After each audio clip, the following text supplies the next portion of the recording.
Hello and welcome to the March 5th, 2014 edition of TWR.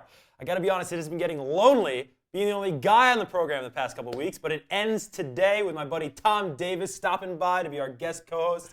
Tom is the owner of moreforhim.net and also a Ramapo College senior. Tom, thanks so much for stopping by this week. You're welcome. I'm so excited, and this is awesome. I'm glad to be here. I'm glad you're here. I'm excited to hear about the events you're going to share with us. I got to get going, though, because I'm headed over to the Berry Center to talk to the cast and crew of Deadman Cell Phone, the play that opens March 5th, runs through the 12th. I'll be talking what's going to happen in the play, the storyline, what it's been like in prep. I'm excited to hear what they have to say. I'm going to get going right now. I'll give you the keys to the kingdom, so to speak. Great. I'm excited. All right, I'll see you soon. All right.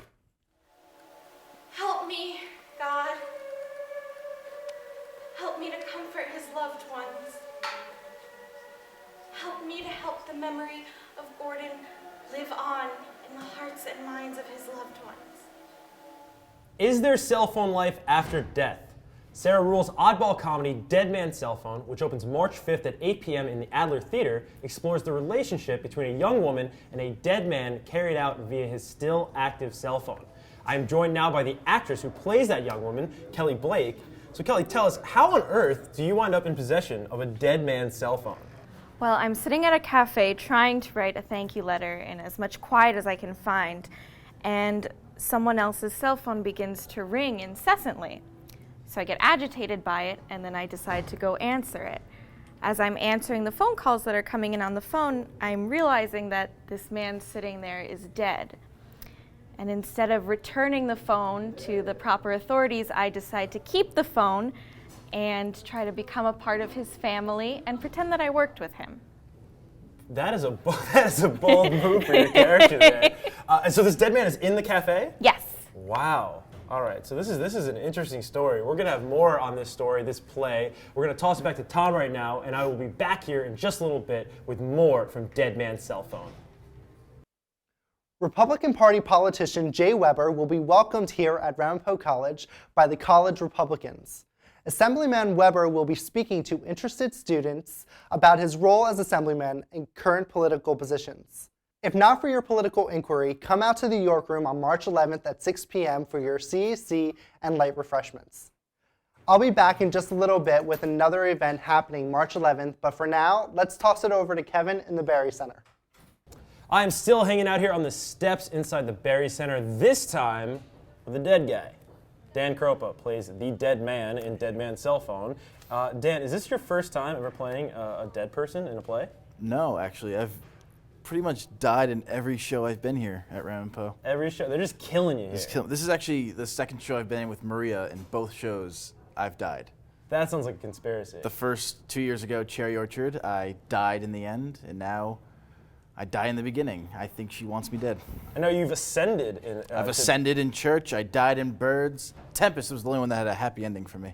Wow. So I don't like your luck, man, in Neither do I. these plays. Well, tell us, you have experience being a dead guy in the play. What is it like playing a dead character versus an alive character, going into it as an actor? I mean, being dead is great because, like, you don't have to have the mentality like, what my character wants to live. If you're dead, you're already dead. Nice. You got no stress. You're like, eh. A little more freedom? A little more freedom. Nothing to hide, nothing to hold back from. Just nothing can happen. All right, well, come out March 5th through the 12th to see how Dan does in the afterlife this time. It seems like you have some experience in that. I'm going to be back. We're going to toss it back to Tom. We've got more with the cast and crew of Dead Man's Cell Phone. Take it, Tom. Also on March 11th, come out and show your support for the Sisters of Sigma Delta Tau as they host the annual Miss Ramapo competition, a philanthropy event to raise money for Child Abuse America. Watch as our Ramapo guys, yes, I said guys, gear up to show off some leg for a great cause. The categories include swimwear, lingerie, formal wear, talent, and question and answer. This event takes place in Friends Hall March 11th at 9:30 p.m. If guys in dresses don't draw you to this event, keep in mind that there will be free pizza. Still in the Berry Center, still hanging out on the stairs, still talking Dead Man's Cell Phone. Just got done talking to a dead guy. Now I have a nameless woman on the stairs with me, Taylor. You play somewhat of a femme fatale in the play. How does your character find herself amidst the mess of it all? She's a bit of a mysterious being at first when you first meet her. There's not much really said, but she tends to, I think, interfere with Jean's life more than anything. She's a mysterious figure from Gordon's past that we don't know what's her role exactly, but she, I think, tries her best to make Jean feel inferior and basically try to make herself look better in a way. So you're the bad guy. I think that's what you're saying. You're the bad guy. You're the villain of this whole thing. Interesting. Well, I'm excited to see how you do that role, how you play that role. For everyone else who wants to see the play, it runs March 5th through the 12th. You can find times and ticket information on the Facebook event. And once again, happens in the Adler Theater. Be sure to check it out, guys. You know nothing of Gordon's work, do you? It's big business. You're in over your head.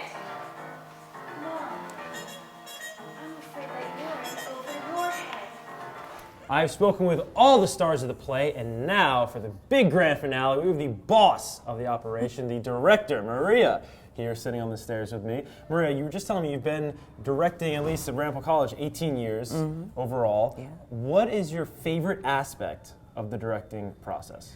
I love to be in rehearsal, figuring out the moment-to-moment reality of whatever scene it is, helping the actors embrace the emotional journey of whatever the scene calls for. You know, I never feel like I'm at work when I'm at rehearsal. I'm just like, oh, thank God, work's over, now I can go to rehearsal. I could just spend my whole life in rehearsal. I always wanted to be in the rehearsal room. I don't know any other way. I never knew any other thing I ever wanted to do my whole life. Wow. So I direct here, I direct, outside of here, and it's just the place where I'm most comfortable. Awesome. The time just goes by, and next thing you know, it's like, oh, time to go home. I'll come back tomorrow. Time really flies when you're having a good Oh time. yeah, we always have a good time. It's always problem solving. It's always, looking at a piece of text. What is this? How does this moment lead to that moment? What did the playwright intend here? What's the image here? How do I help the actor get to whatever moment it is? And then I draw on my experience, acting and having to you have to figure it out and perform it every night. And these actors are learning. They're so quick. They're so quick nowadays. These guys are great, So I just try to tell them my tricks and my stuff, and like that. Awesome. Yeah. Now, for anyone out there on the fence at Ramapo College thinking about, are they going to go to the show or are they not? Give us the number one reason that you should go see Deadman Cell Phone. It is an oddly funny, weird, deep, beautiful, precise, and quirky, timely play. There you have it, guys. You heard it from the boss's mouth. Don't miss it.